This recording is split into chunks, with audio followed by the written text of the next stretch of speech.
வணக்கம். Welcome to Chitra Murali's kitchen. இன்னைக்கு வந்து துவாதசி. நம்ம இன்னைக்கு என்ன பார்க்க போறோம் அப்படின்னு பார்த்தீங்கன்னா, வெண்டைக்காய் போட்ட ஒரு மோர் குழம்பு, அதுக்கப்புறம் நெல்லிக்காய் தயிர் பச்சடி பண்ண போறோம். அகத்திக்கீரையில பாசிப்பருப்பு போட்டு தேங்காய் போட்ட ஒரு கறி பண்ண போறோம். எப்பயும் போல பால் பாயசம், வடை வந்து ஒரு 3 பருப்பும் சேர்த்து, கடலைப்பருப்பு, உளுத்தம் பருப்பு, பாசிப்பருப்பு இது 3 சேர்த்து வடை மாதிரி இல்லாமல் ஒரு குடுக்கு மாதிரி தான் பண்ண போறோம். ஸோ இதுதான் நம்ம இன்னைக்கு பார்க்க போறோம். ஸோ அதுக்கு ஃபர்ஸ்ட் வந்து நம்ம என்ன பண்ணலாம்னா, நான் வந்து அகத்திக்கீரைக்கு பாசிப்பருப்பு ஊற வச்சிருக்கேன். ஸோ முதல்ல வந்து அதை தாளிச்சு பாசிப்பருப்பை போட்டு மூடி வச்சிருவோம். அது வெந்துட்டு இருக்கட்டும். அதுக்கப்புறமா அடுத்ததுக்கு வருவோம். கடுகு, கொஞ்சம் உளுத்தம் பருப்பு, கொஞ்சம் கருவேப்பிலை, காரத்துக்கு வரமிளகா, பாசிப்பருப்பு நல்லா ஒரு கைப்பிடிக்கு ஊற வச்சு ரெடியாக வச்சிருக்கேன். அதை சேர்த்துக்கலாம். கொஞ்சம் தண்ணி விட்டுக்கலாம். பாசிப்பருப்பு வேகணும் இல்லையா, அதனால தண்ணி விட்டுட்டு மூடி வச்சிருவோம். பாசிப்பருப்பு வேகட்டும்.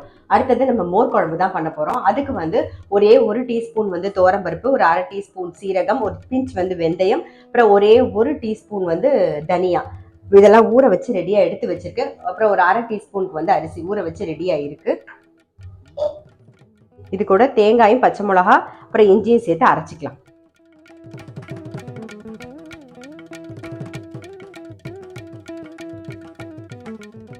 ஒரு கப் தயிர் சேர்த்து அரைச்சிக்கலாம். மோர் குழம்புக்கு அரைச்சாச்சு. இப்போ பாருங்க, மோரும் வந்து கொஞ்சம் உப்பு மஞ்சள் பொடி போட்டு சிலிப்பி ரெடியாக எடுத்து வச்சாச்சு. இப்போ அரைச்ச விழுத சேர்த்துடலாம்.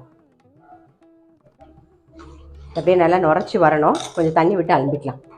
மிக்சி ஜார் எல்லாமே தண்ணி விட்டுருவோம். மோர் குழம்பு இந்த பக்கம் நுரைச்சி வரட்டும். இந்த பக்கம் நான் என்ன பண்ணியிருக்கேன்னா, பால் பாயசத்துக்கு பாலை வச்சுட்டு நல்லா ஒரே ஒரு 2 டேபிள் ஸ்பூனுக்கு அரிசி, பச்சரிசியோ இல்லை பாஸ்மதி அரிசியோ எது வேணாலும் எடுத்துக்கலாம். நான் பச்சரிசி எடுத்துருக்கேன். அதை நல்லா வாஷ் பண்ணிவிட்டு ஒரு 10 நிமிஷம் 20 நிமிஷம் ஊற வச்சுட்டேன். தண்ணியெல்லாம் வடிய விட்டு அரிசியை இதில் சேர்த்துருக்கேன். பாருங்கள், கையிலேயே ஒன்றும் பாதியமாக உடச்சிக்கோங்க. இது பாருங்கள், அரிசி சேர்த்துருக்கேன். அரிசி வெந்துட்டு இருக்கு. ஸோ இந்த பக்கம் வெந்துட்டு இருக்கட்டும். அது அடுத்தது நம்ம வந்து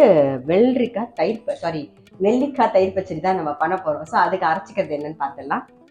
நம்ம வந்து நெல்லிக்காய் தயிர் பச்சடி அரைச்சிக்கிறதுக்கு முன்னாடி இங்கே வந்து அகத்திக்கீரைக்கு பருப்பு நல்லா வெந்து ரெடியாக இருக்குது. ஸோ பருப்பு வெந்துடுத்து.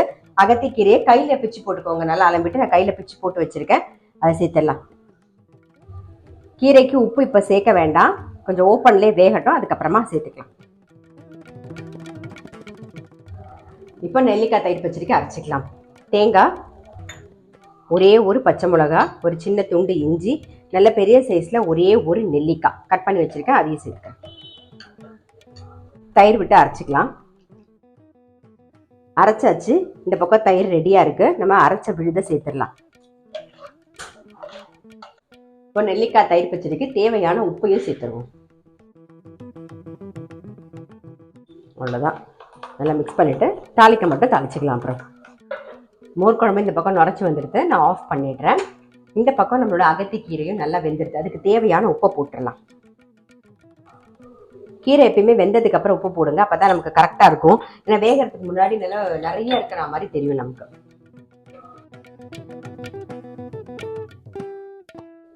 கீரைக்கு தேங்காய் சேர்த்துடலாம். பெருங்காய பொடியும் சேர்த்துக்கலாம். அப்புறம் ஒரே ஒரு ஸ்பூன் சர்க்கரை. அவ்வளோதான்.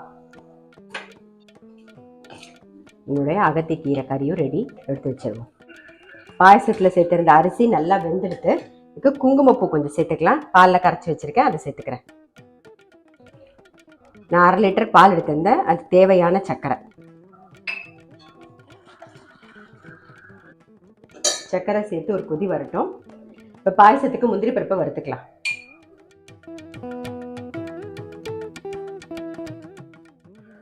முந்திரி பருப்பை பாயசத்தில் சேர்த்துடலாம். அவ்வளோதான், நம்மளுடைய பால் பாயசமும் ரெடி. இப்போ வந்து நெல்லிக்காய் தயிர் பச்சடிக்கு கொஞ்சமாக கடுகும் கருவேப்பிலையும் தாளிச்சிக்கலாம். கொஞ்சமாக பெருங்காய பொடி சேர்த்துக்கலாம். கடுகு, கருவேப்பிலை,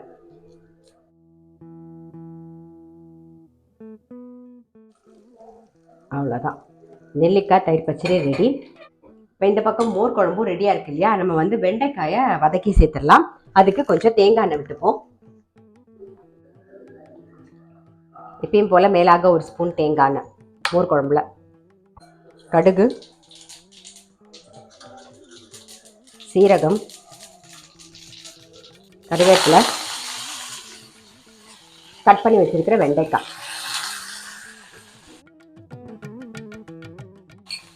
வெண்டைக்காய் எண்ணெயில் வதங்கட்டும். அதுக்குள்ளே இதெல்லாம் எடுத்து வச்சுட்டு நம்ம அடுத்தது வடைக்கு தான் பார்க்க போகிறோம். வடையில் நான் குணுக்கு மாதிரி தான் பண்ண போகிறேன். ஸோ அது பார்க்கலாம். மோர் குழம்புக்கு வெண்டைக்காய் வதங்கிடுது. இதை மோர் குழம்புல சேர்த்துடலாம்.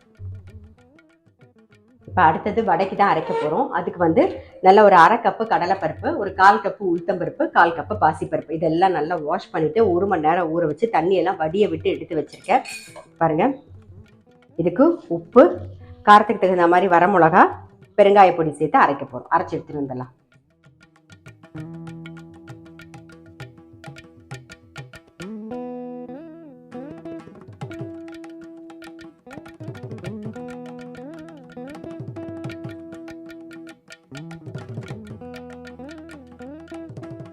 குணுக்குக்கு அரைச்சாச்சு. நம்ம கொஞ்சம் கருவேப்பிலையும் கொத்தமல்லியும் சேர்த்துக்கலாம். இந்த பக்கம் வந்து எண்ணெய் காஞ்சிடுது, போட்டுருவோம்.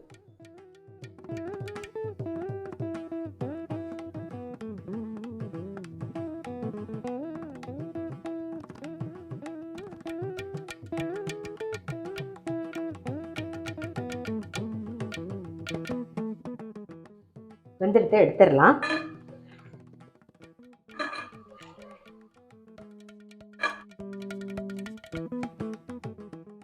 இதே மாதிரி எல்லாமே நம்ம போட்டு எடுத்துக்கலாம்.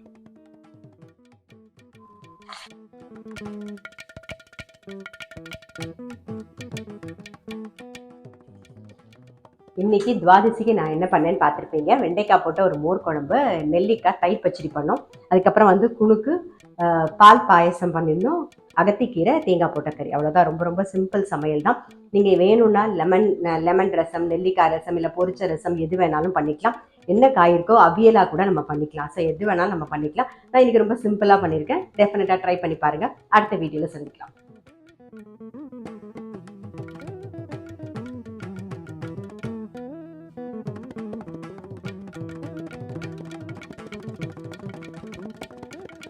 Thank you.